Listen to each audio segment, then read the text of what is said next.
Wabarakatuh. Innal hamdalillah nahmaduhu wa nasta'inuhu wa nastaghfiruh wa na'udzu billahi min shururi anfusina wa min sayyiati a'malina. May yahdihillahu fala mudilla lahu wa may yudlil fala hadiya lahu. Wa asyhadu an la ilaha illallah wahdahu la syarika lahu wa asyhadu anna Muhammadan 'abduhu wa rasuluh sallallahu alaihi wa ala alihi wa sahbihi wa sallama tasliman katsira. Ya ayyuhalladzina amanu taqullaha haqqa tuqatih wa la tamutunna illa wa antum muslimun. Ayuhan nasu taqu rabbakumul ladzi khalaqakum min nafsin wahidah wa khalaqa minha zawjaha wa batha minhuma rijalan katsiran wa nisaa'a. Wattaqullaha alladzi tasaaluna bihi wal arhama innallaha kana 'alaikum raqiba.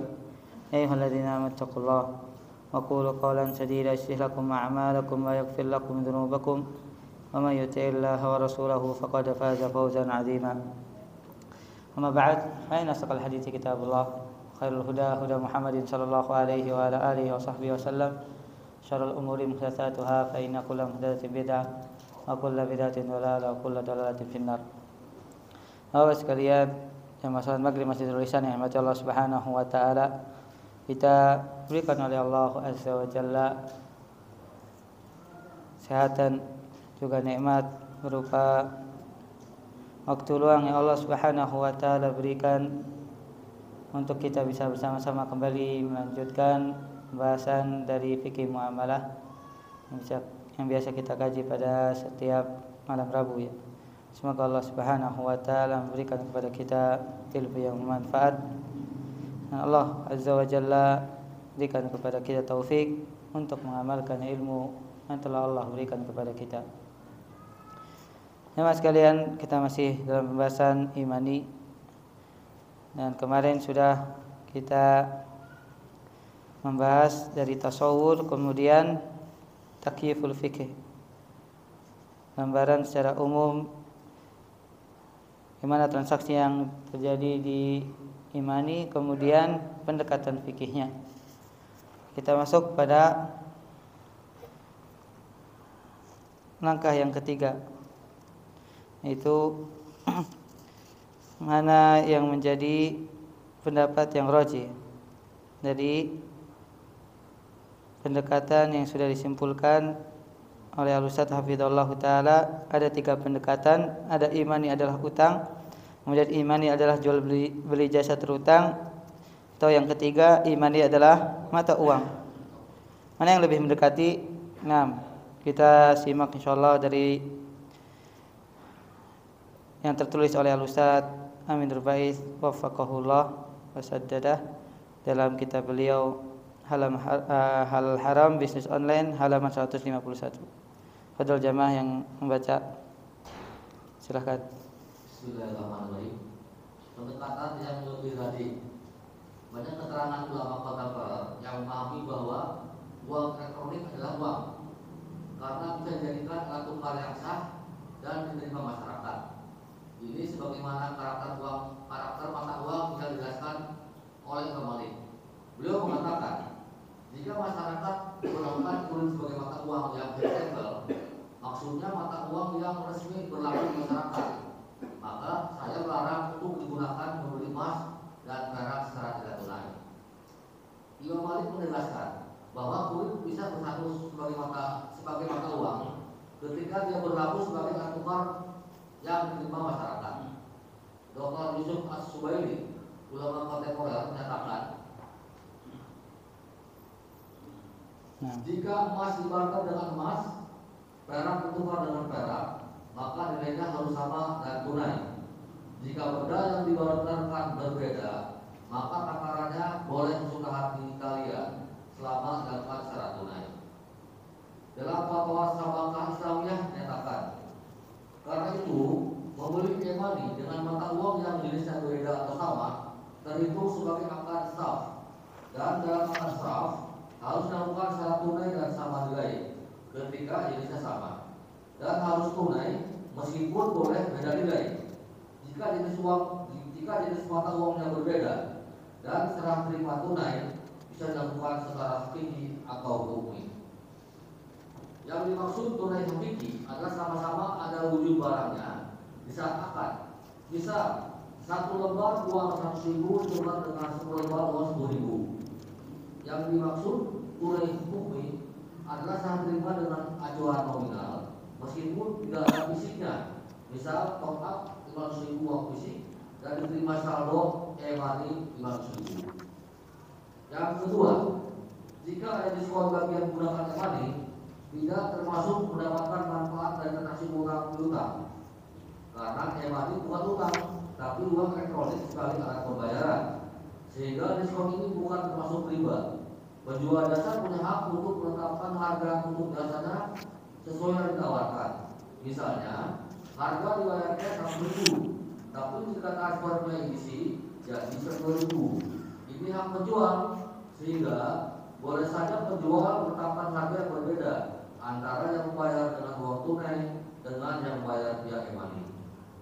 Yang nomor 3, bagaimana dengan biaya administrasi? Apakah biaya pengisian top up saldo pada transaksi non bank termasuk kelebihan dan pengasaf atau tukar-tukar uang sehingga terhitung sebagai riba fard?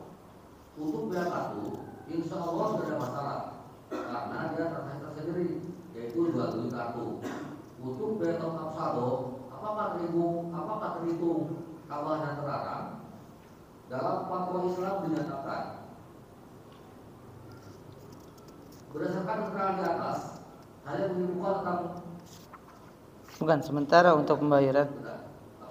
Sementara untuk pembayaran biaya yang ditentukan, ini seperti biaya transfer mata uang biasa ke mata uang elektronik, sehingga hukumnya tidak masalah.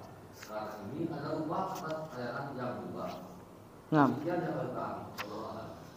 pendekatan yang lebih rajih bahwa para ulama kontemporer memahami bahwa uang elektronik adalah uang karena bisa dijadikan alat tukar yang sah dan diterima masyarakat. Ini sebagaimana karakter mata uang yang dijelaskan oleh Imam Malik.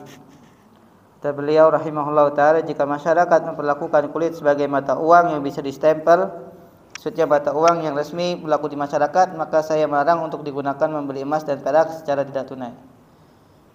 Dan ini yang dikatakan oleh Imam Malik juga ternyata dipakai di zaman sekarang, yaitu uang kertas.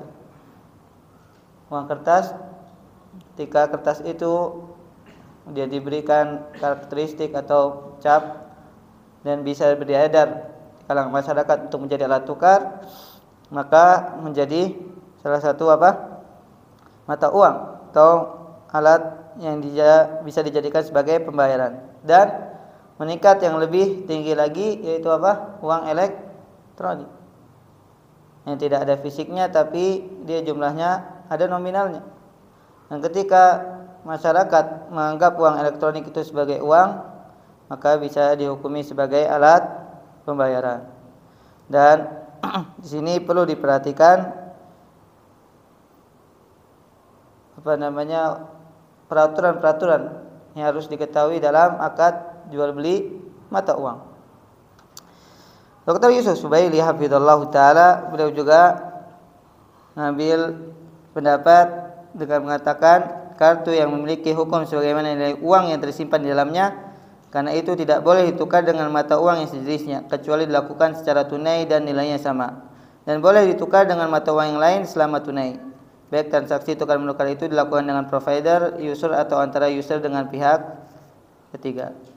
Ini dalam kitabnya beliau Al-Khadamat Al-Istismariyah ya, fil Masarif.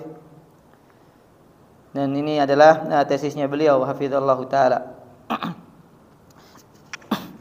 Dalam fatwa Islam juga mata uang elektronik adalah mata uang yang berlaku di masyarakat.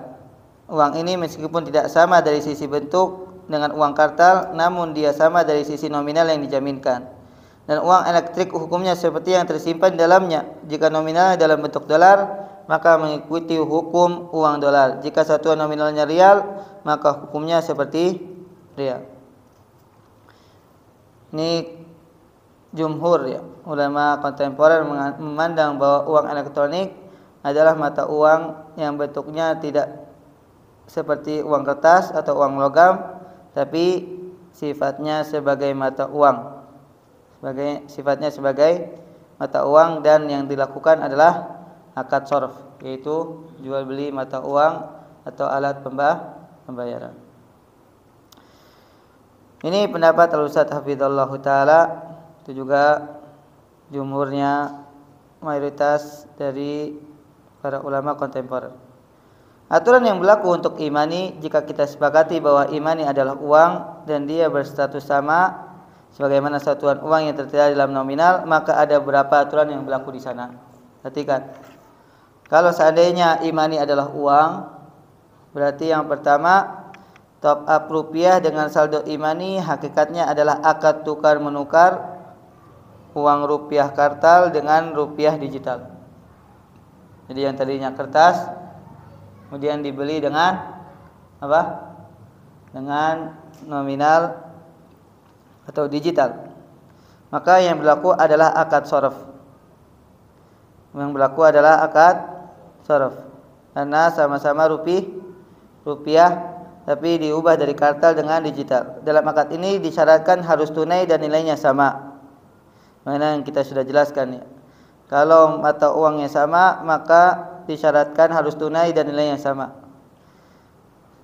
Jika akad shorof berlaku kaidah jenisnya sama, maka wajib sama nominal dan tunai. Jika jenisnya beda, maka boleh beda nominal selama dilakukan secara tunai. Ini aturan disabdakan oleh Nabi SAW dalam hadis yang kita sering baca ya. Adz-dzahabu bidz-dzahab wal fiddatu bil fiddah mathalan bimithlin sawa'an bisawa. Itu juga masuk sini at-tamru bit-tamri wal milhu bil milhi wal burru bil burri wasyai bisyairi. Yang semuanya jika nilainya sama harus sama dan tunai. Jika benda yang dibarterkan berbeda, maka takarannya boleh sesuka hati selama dilakukan secara tunai. Karena itu pembeli imani, kata Fatwa Syabakah Islamiyah, jika jenisnya beda atau sama terhitung sebagai akad shorof. Harus dilakukan secara tunai dan sama nilai ketika jenisnya sama. Dan harus tunai meskipun boleh beda nilai jika jenis mata uangnya berbeda. Dan serah terima tunai bisa dilakukan secara hakiki atau hukmi. Yang dimaksud tunai hakiki adalah sama-sama ada wujud barangnya di saat akad.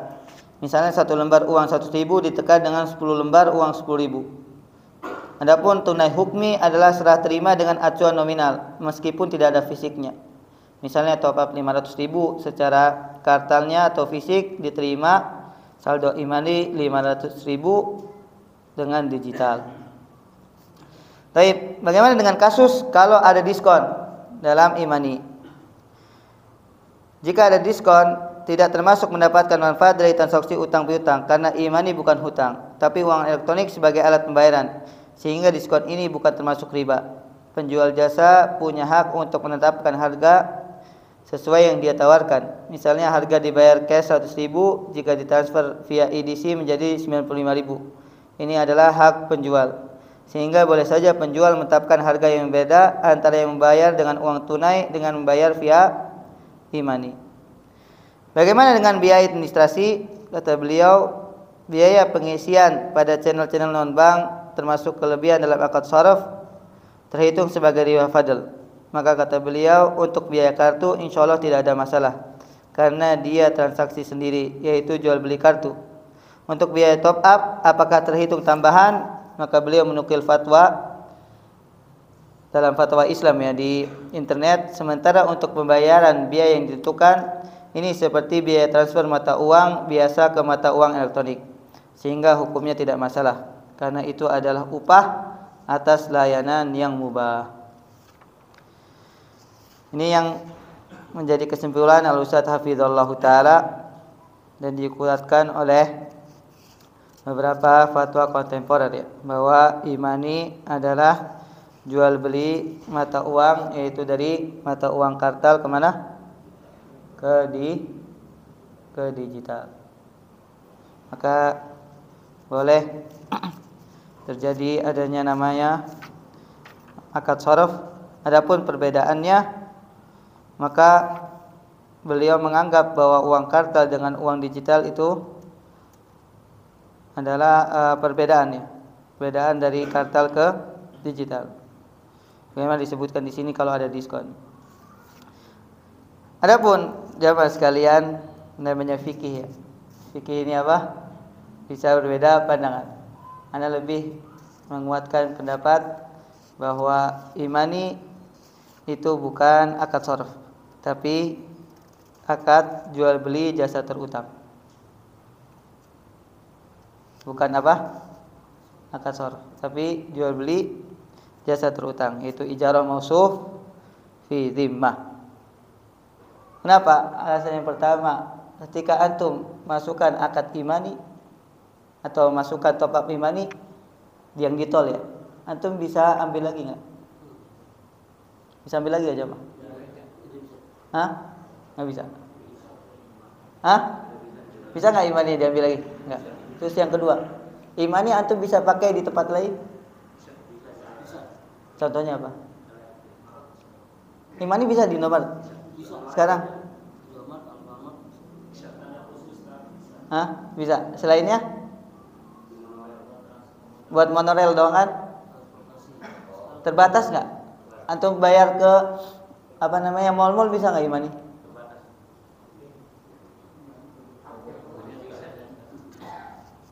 Berarti fungsinya alat pembayaran hanya terbatas. Berarti seperti kita membeli pulsa. Benar nggak? Pulsa hanya kita gunakan transaksi buat telepon, SMS, sama. Dan itu berarti jasa yang kita dapatkan. Paham? Hanya pendekatan tentang imani, ana lebih memilih pendekatan al-ijarah mausuf fi dhimmah. Kita membeli jasa. Nah ini juga nanti berkembang kemana imani, pembahasan tentang GoPay, ShopeePay dan yang semisal.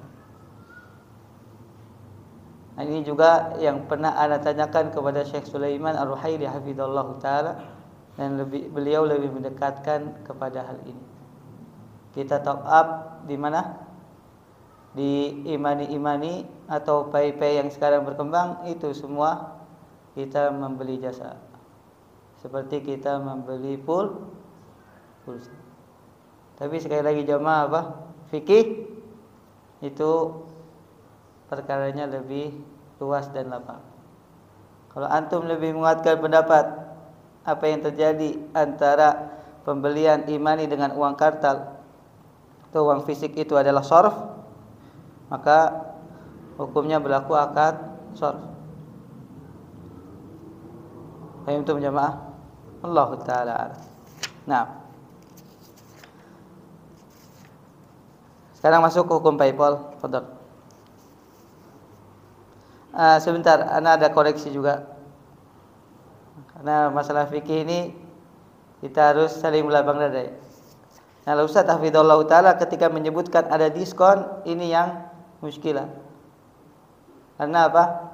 Kalau misalnya dia rupiah dengan rupiah, harusnya tidak boleh ada pertambahan atau pengurangan. Tapi mungkin kita mengambil uzur ke beliau membedakan antara rupiah kartal dengan rupiah digital. Walaupun sama-sama rupiah. Adapun kalau misalnya disebutkan di fatwa Islam, ketika pembayaran di situ ada uang jasa ya, jasa pembayaran, maka kalau ini dianggap uang tidak boleh. Kalau dianggap uang sama-sama tidak boleh. Sebagaimana pengurangan kelebihan juga pembayaran tidak boleh, karena ini sama-sama rupiah. Tapi kita memberikan uzur, mungkin Ustaz hafizallahu taala menganggap rupiah kartal dengan rupiah digital itu uang yang berbeda. Makanya di sini boleh adanya berbeda. Allahu taala. Nanti ana coba diskusi lagi dengan Ustaz hafizallahu taala. Semoga dijawab oleh beliau. Nah, hukum PayPal, fadhal.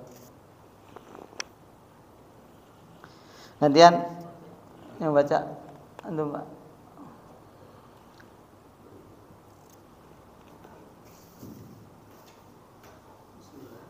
Hukum PayPal.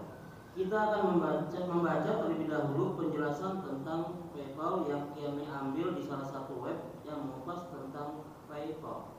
PayPal adalah salah satu dari sekian banyak alat pembayaran payment processor virtual. Pelaksananya adalah PayPal Inc., sebuah perusahaan dalam jaringan yang menyediakan jasa transfer uang melalui surat elektronik. menggantikan metode lama yang masih menggunakan kertas seperti cek dan wesel pos. Hingga saat ini, PayPal menjadi salah satu alat pembayaran virtual yang paling banyak digunakan oleh internet marketer. Karena memang alat pembayaran ini adalah yang paling aman. PayPal bisa diibaratkan sebagai rekening virtual yang diakses via online. Jika rekening bank lokal umumnya digunakan untuk transaksi di dalam satu negara. Untuk PayPal bisa digunakan untuk transaksi ke seluruh pengguna internet seluruh dunia. Tentunya bagi mereka yang sudah punya akun PayPal, perlu Anda perhatikan bahwa akun yang sudah aktif perlu diverifikasi oleh pihak PayPal agar akun tersebut bisa digunakan untuk melakukan pembelian dan menerima pembayaran. Agar akun PayPal tersebut mendapat status verified, Anda harus memasukkan data kartu kredit. Jika tidak ada, bisa menggunakan VCC (Virtual Credit Card) ke dalam akun PayPal Anda tersebut. Untuk menggunakan VCC bisa dibeli melalui jasa penyedia VCC. VCC hanya digunakan untuk aktivasi akun PayPal selama tenggang sebelum expire kurang lebih 1, 2, hingga 5 tahun. Info tambahan yang saya dapatkan bahwa penggunaan VCC sebenarnya tidak dibenarkan oleh pihak PayPal.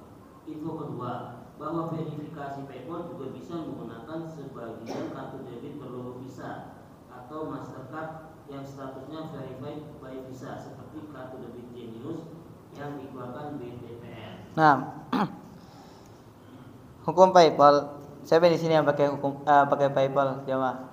Ada yang pernah? Hah? Antum pakai? Ada nggak? Ada yang pakai? Hah? Ini buat yang suka ekspor impor, jemaah. Karena apa? Dia lebih luas penggunaannya, tidak hanya rekening di sebuah negara, tapi meluas kepada orang-orang yang berada di negara lain. Anda pernah menggunakan sekali ya, masalah ketika bayar uang pendaftaran untuk mendaftar di S2 salah satu universitas, seingat Anda. Ini adalah salah satu pelaksana ya, jaringan yang menyediakan jasa transfer uang melalui surat elektronik, menggantikan metode lama yang menggunakan kertas seperti cek dan wesel pos. Hingga saat ini PayPal menjadi alat pembayaran virtual yang paling banyak digunakan oleh internet marketer. Karena memang alat pembayaran ini adalah yang paling aman. Anda jadi ingat salah satu yang menggunakan PayPal ini aplikasi Alibaba. Pernah lihat nggak di market Alibaba ya? Itu dia pakai PayPal karena pusatnya bukan di Indonesia. Alibaba itu di Cina ya. PayPal bisa diibaratkan sebagai rekening virtual yang diakses via online ya. Di rekeningnya virtual. Jika rekening bank umumnya digunakan untuk transaksi dalam satu negara, adapun PayPal digunakan untuk transaksi ke seluruh pengguna internet seluruh dunia. Tentu yang memiliki akun PayPal. Nah, ini gambarannya. Fadhal takif fikihnya. Takif fikih PayPal. Berdasarkan keterangan di atas, ada tiga catatan mengenai PayPal. 1. PayPal adalah rekening virtual dalam bentuk dolar. 2. Bagi yang menggunakan uang rupiah harus dikonversi ke dolar. 3. Untuk verifikasi harus menggunakan kartu kredit atau kartu debit tertentu. Berdasarkan keterangan di atas, saya menyimpulkan tentang PayPal.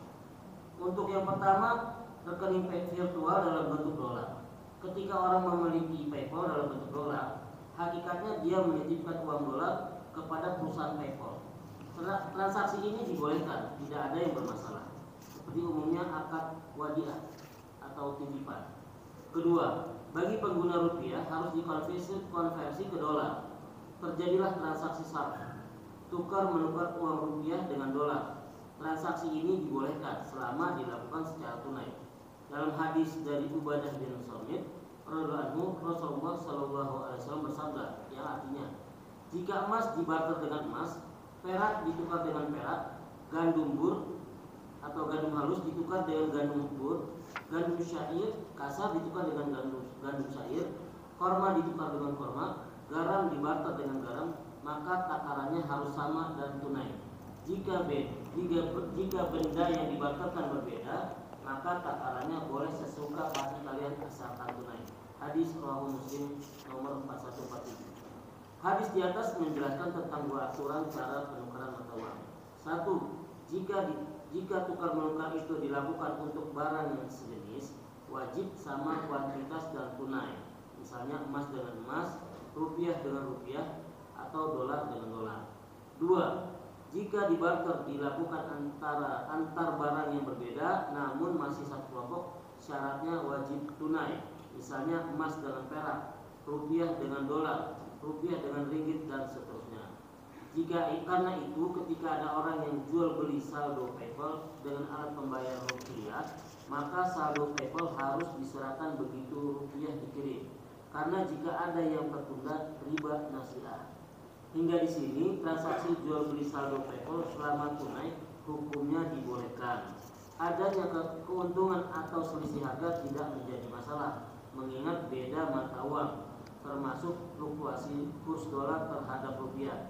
Karena yang dipersyaratkan hanya satu, yaitu tunai. Nah, Ustaz Hafizallah Ta'ala menyebutkan takif fikih PayPal ada 3 catatan. Yang pertama, pada asalnya rekening virtual bentuknya dolar di PayPal ini. Bagi yang menggunakan uang rupiah harus dikonversi ke dolar, berarti akadnya berubah menjadi SOR. Untuk verifikasi harus menggunakan kartu kredit atau kartu debit tertentu. 2 hal yang disebutkan oleh Ustaz Hafizallah Ta'ala ini insyaallah tidak ada yang menyelisih syariat. Kata beliau, yang pertama rekening virtual dalam bentuk dolar. Ketika memiliki PayPal dalam bentuk dolar, hakikatnya dia menitipkan uang dolar kepada perusahaan, hanya cuma nitip. Berarti akadnya wadi. Kalau kedua, bagaimana kalau yang digunakan adalah rupiah? Berarti kan harus dikonversi ke dolar, maka terjadilah transaksi SOR. Dan ketika PayPal ditukar dengan rupiah ya, ini harus disyaratkan apa tuh? Tunai. Walaupun berbeda nominalnya, karena mata uang yang berbeda tidak harus sama. Yang penting tuh tunai. Sini insyaallah masih menjadi sesuatu yang dibolehkan dari PayPal.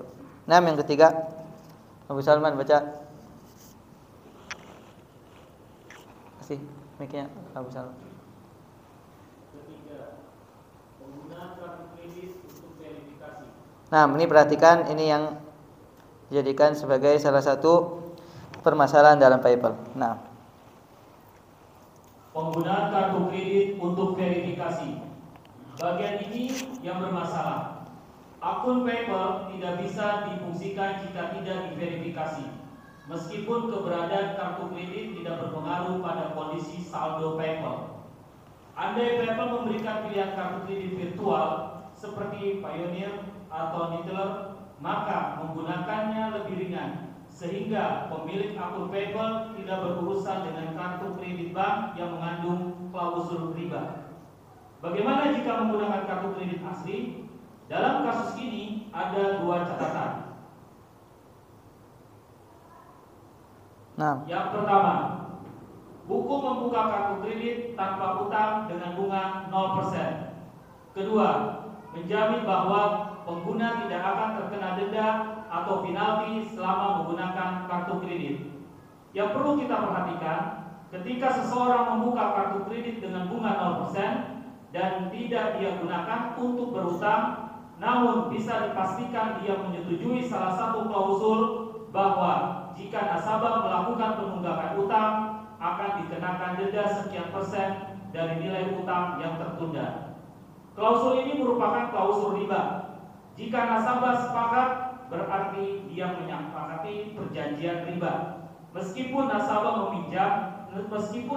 menjamin, dirinya tidak akan sampai mengalami penalti. Dalam fatwa Islam ditegaskan, menggunakan akun PayPal dibolehkan selama kartu kreditnya syar'i. Artinya, tidak ada unsur dan kesepakatan riba. Ada pertanyaan yang diajukan kepada lembaga fatwa Islam mengenai PayPal. Jawaban dari dalam fatwa Islam, tidak masalah menggunakan akun situs ini, yaitu PayPal, dan membayar fee senilai layanan yang diberikan, yaitu transfer pembayaran transaksi online dari pembeli ke penjual. Hanya saja transaksi yang dilakukan wajib menggunakan kartu kredit Visa yang syar'i. Tetapi kita punya pilihan yang lebih ringan, yaitu PayPal bisa diverifikasi dengan kartu kredit, dengan kartu debit, sehingga tidak perlu menghadirkan membuka kartu kredit untuk verifikasi. Sehingga bagi Anda yang menggunakan kartu kredit untuk PayPal, sebaiknya dialihkan ke kartu debit. Nah, untuk yang ketiga, kenapa yang menjadi masalah? Karena dahulu verifikasinya harus menggunakan kartu kredit, dan kita sudah mengetahui penggunaan kartu kredit, apalagi di situ ada klausulnya, diantaranya apa? Ada ribanya tambahan ketika membayar hutang atau ada dendanya. Maka di sini klausul tersebut klausul riba ya. Walaupun si nasabah tidak terlambat misalnya membayar kartu kreditnya. Nah, jamaah sekalian yang Allah Subhanahu wa taala, di sini letak masalahnya. Namun alhamdulillah ternyata sekarang PayPal bisa menggunakan kartu debit. Jadi enggak harus kartu kredit. Maka ketika ingin menggunakan PayPal, gunakanlah verifikasinya kartu debit, dan insyaallah akan lebih sesuai dengan syariat. Wallahu taala alam bisa. Nah, saya ada waktu nggak jamaah? Padahal sekarang masuk imani yang lain. Bentuk imani yang lainnya. Kita masih memiliki beberapa bentuk imani yang secara jangkauan penggunaannya lebih terbatas, seperti GoPay, GrabPay, T-Cash, dan Excel Tunai. GoPay hanya bisa dimanfaatkan untuk pembayaran layanan Gojek, GrabPay untuk pembayaran layanan Grab, T-Cash untuk produk yang menjalin perjanjian dengan T-Cash, dan seterusnya. Intinya, saldo beberapa bentuk imani di atas tidak seluas jangkauan imani yang diterbitkan oleh Bank BUMN. Apa pengaruh ketika imani jangkauannya terbatas? Untuk bisa disebut uang, dia harus diterima oleh masyarakat. Tidak bisa disebut uang jika hanya bisa digunakan untuk satu toko saja atau jaringannya saja. Misalnya, kupon yang berlaku untuk pembayaran di Indomaret atau di Alfamart saja. Kupon ini tidak bisa disebut sebagai uang, meskipun dia memiliki nilai dan bisa ditukarkan dengan barang. Termasuk voucher belanja untuk swalayan tertentu, kita tidak menyebutnya lagi sebagai uang, karena hanya berlaku di swalayan itu. Pendekatan ini perlu yang kita berikan untuk GoPay, yang hanya bisa digunakan untuk pembayaran jasa Gojek, atau T-Cash yang hanya berlaku untuk merchant yang bekerja sama dengan Telkomsel. Kita akan coba mendekatinya dengan takhif fikih, yaitu pendekatan fikih. Di sini saya mengambil contoh GoPay. Saya harap Anda tidak melupakan 3 tahapan metode seperti yang pernah kita bahas di Muqaddimah. Berdasarkan keterangan VFQ, GoPay bisa kita simpulkan. Yang pertama, GoPay adalah dompet virtual, di mana penggunaan harus melakukan top up deposit dengan nilai berapapun sesuai yang diinginkan. Kedua, GoPay bisa digunakan sebagai alat pembayaran semua transaksi dalam aplikasi Gojek, seperti GoRide, GoCar, GoBusway, GoFood, dan lain-lain. Saldo GoPay bisa ditarik kembali oleh customer via transfer bank, bisa juga ditransfer ke GoPay orang lain. Keempat, GoPay yang belum digunakan oleh customer, apakah dimanfaatkan oleh Gojek?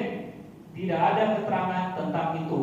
Hanya saja kita bisa memahami bahwa Gojek dibenarkan untuk memanfaatkan saldo itu dengan tetap menyediakan nominal yang sama ketika customer menggunakan fasilitas Gojek atau menarik kembali. Karena itu di FAQ tentang tarik tunai dinyatakan bahwa jika saldo GoPay Anda belum masuk ke rekening bank dalam waktu 3 hari kerja, silakan laporkan ke kami dengan menekan tombol email di bawah ini.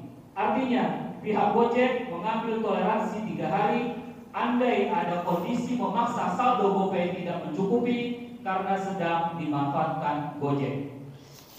Ya mas sekalian, baru kita masuk tingkatan dari e-money yang lebih berkembang ya, yaitu e-money yang lebih terbatas seperti GoPay, GrabPay, T-Cash, Excel Tunai, dan saat beliau Ustadz mungkin belum ramai ya, ShopeePay ketika menulis ini, tapi masuk juga dalam pembahasan ini.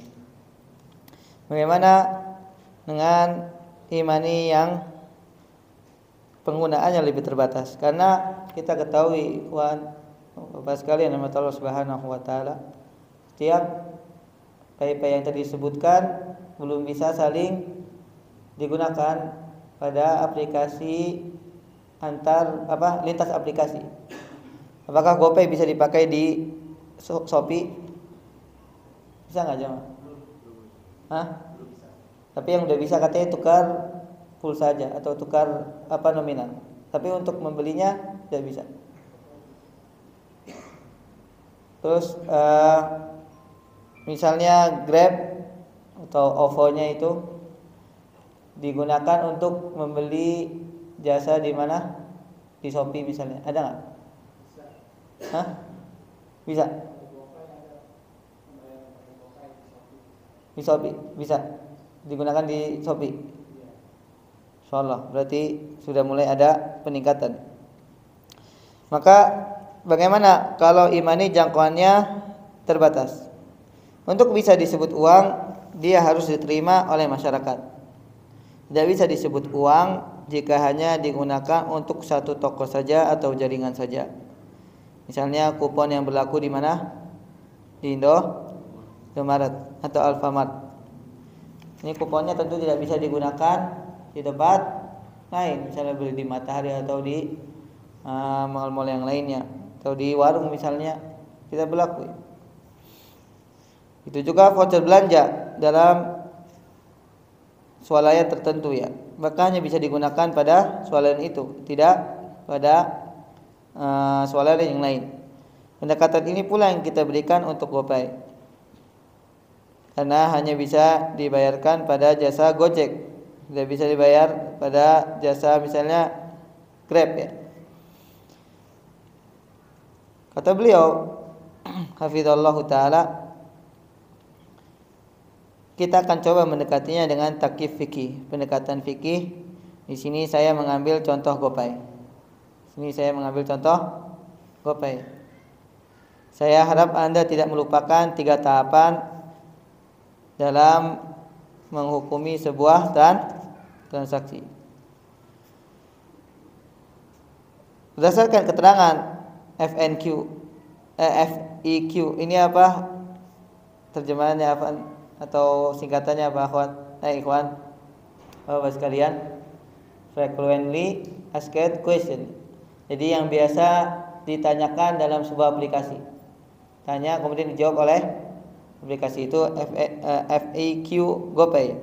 Ini disimpulkan oleh Al-Ustadz hafizallahu taala ada 4 poin. Tapi kita dengan azan terlebih dahulu jamaah. Azan terlebih dahulu.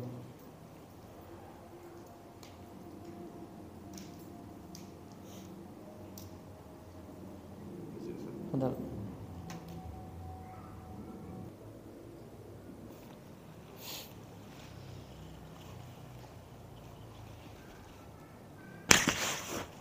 Alhamdulillahirrahmanirrahim. Assalamualaikum warahmatullahi wabarakatuh. Rahmatan alamin.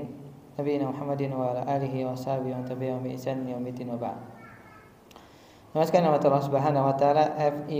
FEQ ini atau FAQ itu bisa dilihat di setiap aplikasi ya. Tapi beliau menyimpulkan yang pertama, GoPay adalah dompet virtual di mana pengguna harus melakukan top up deposit dengan nilai berapapun sesuai yang diinginkan. Ini yang pertama, dia adalah dompet ya, tapi virtual. Yang kedua, GoPay bisa digunakan sebagai alat pembayaran semua transaksi dalam aplikasi Gojek. Hanya dalam aplikasi Gojek. Anda tadi ngecek sambil nunggu azan ya. Shopee ternyata masih belum bisa. Anda cek belum ada pilihan untuk bayar dengan GoPay. Allah alam tadi Mang Harun dari mana itu? Shopee yang mana? Hah? Belum bisa kan? Berarti sesuai dengan aplikasi, pay-nya hanya sesuai dengan aplikasi. GoPay hanya bisa digunakan pada aplikasi GoPay atau yang bekerjasama dengan GoPay itu sendiri. Tapi lintas aplikasi belum ada. Yang ketiga, saldo GoPay bisa ditarik kembali oleh customer via transfer bank. Bisa juga ditransfer ke GoPay orang lain. Ditarik kembali oleh customer kalau seandainya dia udah tingkatan premium yang nggak salah, atau sudah memiliki khusus ya, merchant khusus yang bisa ditarik kembali. Dan yang keempat, saldo GoPay yang belum digunakan oleh customer apakah dimanfaatkan oleh Gojek. Nah, kalau yang keempat ini ana masih belum bisa sepakat dengan Al-Ustaz Hafizahullah Ta'ala, karena beliau menyimpulkan sesuatu yang bukan berasal dari ketentuan Gojek. Dari mana beliau bisa menyimpulkan bahwasanya Gojek memakai atau memanfaatkan nominal yang telah dimasukkan dalam top up-nya? Itu ana masih menyaksikannya. Kalau seandainya GoPay menggunakan hasil top up dari customer untuk keperluan yang lain. Tapi sekali lagi ya Mas, kalimat Allah Subhanahu wa taala, mungkin kesimpulan beliau yang dapatkan dari pernyataan jika saldo GoPay belum masuk ke rekening bank dalam waktu 3 hari kerja, silakan laporan ke kami dengan menekan tombol email di bawah ini. Artinya bisa jadi Gojek mengambil toleransi 3 hari. Andai ada kondisi maksa saldo GoPay tidak mencukupi karena sedang dimanfaatkan Gojek. Tapi kan dalam FIQ-nya tidak disebutkan ya, kalau uangnya dimanfaatkan oleh Gojek. Bisa jadi ada kesalahan dari bank. Kadang ada ada mungkin jaringan atau sesuatu yang menghalangi, bisa jadi kan. Makanya Gojek bisa meminta toleransi 3 hari. Belum tentu kalau digunakan oleh Gojek. Allahu ta'ala alam. Nah, masih ada waktu nggak jamaah untuk takfiknya ini? Baik, lanjut. Nanti ada yang membaca, Pak antum nggak baca? Belum baca. Afdal. Anda belum dengar suara antum, kayaknya belum afdal.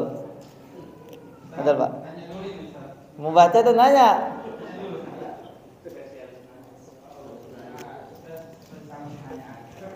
Afdal. Sekarang ini kan banyak transaksi yang disampaikan melalui buku ini kan Pak Ustaz. Nah. Money, PayPal dan segala macam. Iya. Sedangkan kalau kita punya uang rupiah, jadi punya debit, punya rekening PayPal, itu harus diverifikasi ke dolar. Setiap transaksi ini kan semuanya harus melalui ke dolar karena go internasional. Setiap kita ke negara lain pasti pakai PayPal. PayPal itu seakan-akan seperti money changer. Harus ditukar dengan dolar. Berarti keuntungan di dolar. Bagaimana dengan transaksi seperti ini itu? Apakah diperbolehkan? Masalahnya kan menguntungkan salah satu pihak, Ustaz. Contohnya itu kan kita ke dolar, beli dolar, otomatis dolar yang untung. Itu lagi dengan real ke dolar, dolar yang untung. Apakah itu menguntungkan salah satu pihak kan Ustaz? Sedangkan transaksinya kan melalui dolar ini disampaikan ke nilai tukar negara lain Ustaz. Soalnya ini kan internasional. Bagaimana dengan pendapat seperti ini? Nah, ini mencoba dulu. Jawabannya, siapa yang nyuruh pakai dolar? Siapa yang nyuruh pakai PayPal? Makanya dengarkan ikhwan, kalau kita kembali memiliki uang seperti zaman dahulu, kita yang merajainya. Kenapa? Contohnya 1 dinar berapa? Nggak ada yang ngalahin. 4.200.000 lah. Kalau ini dirupiahkan. Kalau di dolar kan berapa? Nggak ada yang ngalahin. Hatta Kuwait ya, dinar Kuwait. Karena dinar Kuwait itu kertas. Tapi sebagaimana disebutkan, memang dolar itu yang membodohi kita semua. Direkam juga apa, biar sekalian. Mereka mencetak berapapun, semua orang menerimanya. Itu kita dikadalin. Tapi kalau rupiah enggak, karena apa? Ekonominya kita akan kenain. Tapi dolar enggak kena inflasi. Makanya harus dilawan dengan apa? Dinar. Dinar sama dirham. Tapi ya begitulah, karena kaum muslimin sekarang hanya tergantung dengan orang-orang barat. Kalau mereka mau lebih lebih mandiri, insyaallah Allah Subhanahu wa taala mengangkat ekonomi. Tapi sekali lagi, kita masih senang ditipu sama mereka. Allah taala. Benar Pak, keuntungan ke mereka. Nah, lanjut nggak nih? Ada yang mau tanya lagi? Kalau nggak kita lanjutkan. Ada yang tanya lagi nggak? Kalau nggak, takyif fikihnya kita baca. Sempet kan?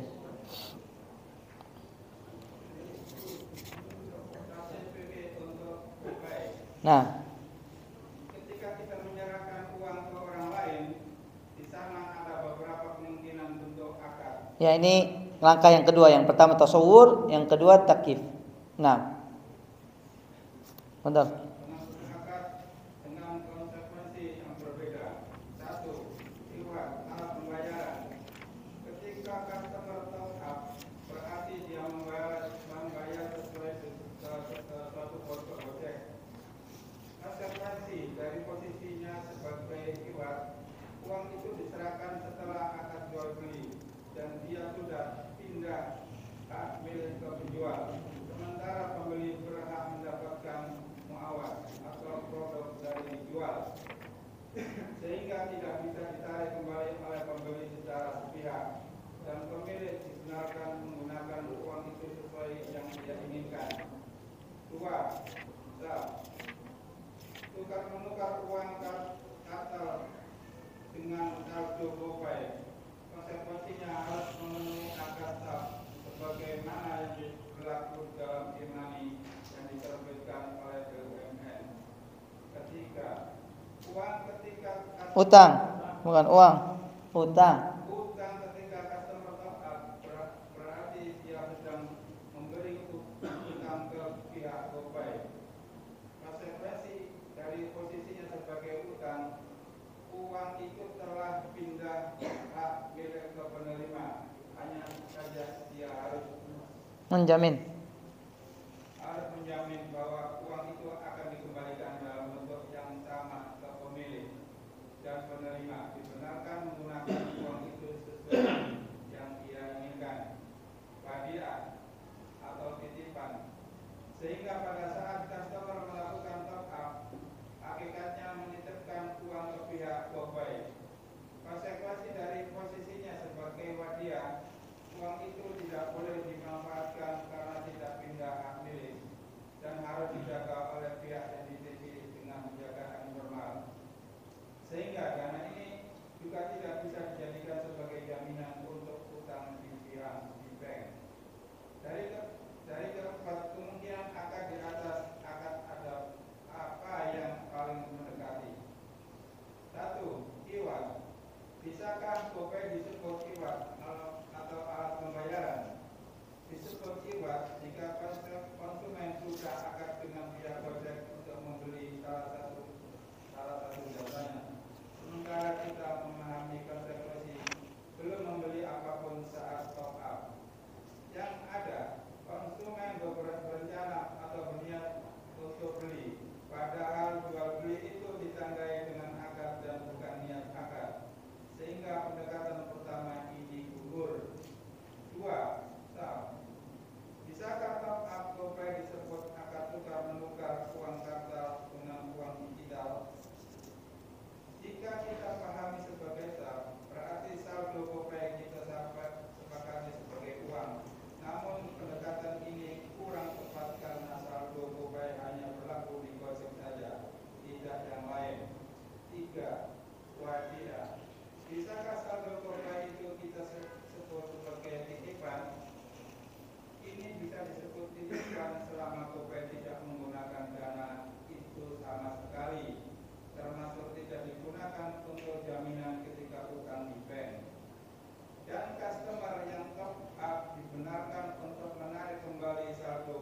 Jika melihat PID, GoPay membolehkan customer untuk menarik kembali saldonya melalui proses tertentu. 4. Utang. Bisakah saldo GoPay disebut utang dari customer?